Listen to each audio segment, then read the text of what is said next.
Good morning, hello friends, welcome to my channel. আশা করছি সবাই খুব ভালো আছেন। তো সকাল সকাল মা উনুন পুজো করে নিয়েছে। গ্রাম বাংলায় যাদের উনুন থাকে না তারা গ্যাস পুজো করে, কিন্তু উনুন যাদের আছে তারা কিন্তু রান্না পুজো, উনুন পুজো করাটা খুবই দরকার। তো প্রথমেই আমাদের আছে ভাজা পিঠে, সেটা হচ্ছে চিনির ভাজা পিঠে।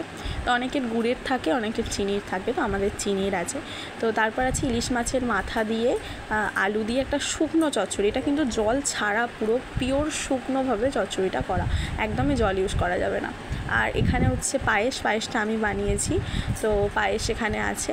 তারপরে সাধারণত ভাত তো মাস্ট, পায়েসটা হয়ে গেল।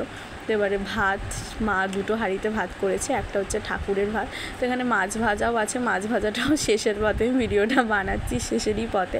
তো ভাজাভুজি, এখানে ডালটা খেসার ডালই থাকে, তো আমাদেরও খেসার ডালই। তো এটা ভোগের হাঁড়ির ভাত। তো অনেকে মাটির হাঁড়িতে করে, কিন্তু আমাদের একেবারেই সিলেবাড়ির একটা হাঁড়ি কিনে নেওয়া হয়েছে, তো ওতেই প্রতি বছরই ভোগের হাঁড়ির আর কি ভাত করা হয়। তো এই হচ্ছে আমাদের রান্না পুজোর মেনু।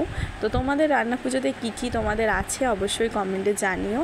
আর সবাইকে রান্না পুজোর আবারও অনেক অনেক শুভেচ্ছা রইল। সবাই ভালো থেকো, সুস্থ থেকো।